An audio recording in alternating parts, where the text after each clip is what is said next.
Hello everyone, welcome to Ashoka public school. जैसा हमने पिछले पार्ट में पढ़ा था पार्ट 2 में सीवी का धर्म कि किस प्रकार से राजा के बारे में इंद्रदेव ने सुना और उन्होंने अग्निदेव के साथ मिलकर उनकी परीक्षा लेनी चाहिए और दोनों ही ने, एक ने कबूतर का और एक ने बाज का रूप धारण कर राजा की किस प्रकार से परीक्षा ली।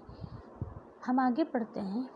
जब बाज ने उनसे कहा कि आप न्यायशाली हैं और मेरा भोजन वापस दे दीजिए, तो अब राजा ने उन्हें उत्तर दिया कि मैं शरणागत की रक्षा करना मेरा धर्म है। शरणागत मतलब कबूतर आके उनके पैरों पे गिरा था और उसने शरण मांगी थी, इसलिए उसने कहा कि मैं उसकी रक्षा करूँगा और यह कबूतर मेरी शरण में आया है, तब मैं इसकी हर प्रकार से रक्षा करूँगा। और उन्होंने क्या कहा, क्योंकि कबूतर मेरे शरण में आया है तो मैं इसकी रक्षा करना मेरा धर्म है, और अगर आपको इतनी ही भूख लगी है तो मैं आपकी भूख को मिटाऊंगा।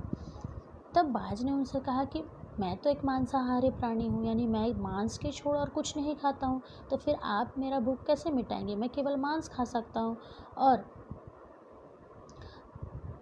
इस पृथ्वी पर तो सब आपकी शरण में है, फिर आप मुझे कैसे तृप्त कर सकते हैं? फिर चूँकि मांसाहारी मतलब वो कोई भी मांस दे सकते थे, बकरी का, किसी और का दे सकते थे, लेकिन बाज ने यहाँ पे अपनी बुद्धि से अपने यहाँ पे जो इंद्रदेव बाज के रूप में आए थे, उन्होंने क्या कहा कि चूँकि आप एक राजा हैं तो यहाँ पे जितने प्राणी हैं सब आपके शरण में हैं, इसलिए आप तो किसी को मार नहीं सकते, फिर आप मेरे को कैसे खाना देंगे? तब राजा बोले कि मैं दूसरे प्राणी को नहीं मारूंगा, बल्कि मैं अपने शरीर से इस कबूतर के बराबर मांस को दूंगा। यानी कि मैं किसी को नहीं मार के क्या करूंगा, कबूतर जितना भारी कबूतर है, जितना कबूतर का वजन है, उतना ही मैं अपने शरीर का हिस्सा तुमको खाने के लिए दूंगा। ऐसा कह के राजा ने क्या किया, एक तराजू मंगाया।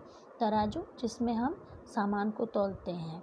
जैसे कि आप दुकानों में देखते होंगे, जब कुछ भी सामान हम लेने जाते हैं तो एक साइड में उसके एक तरफ उसके बाट रखे होते हैं, यानी कि नाप रखा होता है 1 केजी, आधा केजी ऐसा, और दूसरे साइड में हम सामान रखते हैं, ताकि जब तराजू दोनों बड़े बराबर हो जाते हैं तो हम समझ जाते हैं कि दोनों बराबर। तो वैसे एक तराजू उन्होंने मंगाया और एक साइड में क्या किया, एक तरफ क्या बैठाया, कबूतर को रख दिया, और दूसरे तरफ उन्होंने क्या किया, पहले तो अपनी बाएं भुजा मतलब आपका लेफ्ट हैंड पहले काटा, फिर उसके बाद देखा कि तब भी में कबूतर भारी है, फिर उन्होंने क्या काटा, अपना एक पैर भी काट के उसमें डाल दिया, फिर भी देखा कबूतर जो है भारी है, क्योंकि अभी तक कबूतर का पलड़ा ज़मीन में छू रहा था और जो उनका शरीर वाला पलड़ा है वो अभी भी ऊपर में है।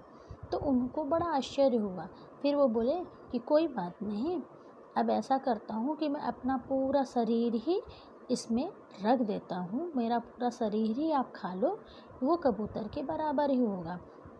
और ऐसा करके राजा ने अपने पूरे शरीर को बाज के सामने अर्पण कर दिया। कहा कि नहीं, अब कबूतर की जगह पूरा मुझे ही खा लीजिए। जब इतना बोलकर जैसे ही राजा बोले, वैसे ही कबूतर का जो पलड़ा था, जो कबूतर का साइड था, वो क्या हो गया, ऊपर हो गया, यानी कि अब राजा का पूरा शरीर कबूतर के शरीर के समान यानी बराबर हुआ, इक्वल हो गया। तभी जब इतना कहकर राजा ने बाज को कहा, तभी क्या हुआ, दिव्य प्रकाश क्या होता है, बहुत ही तेज रोशनी।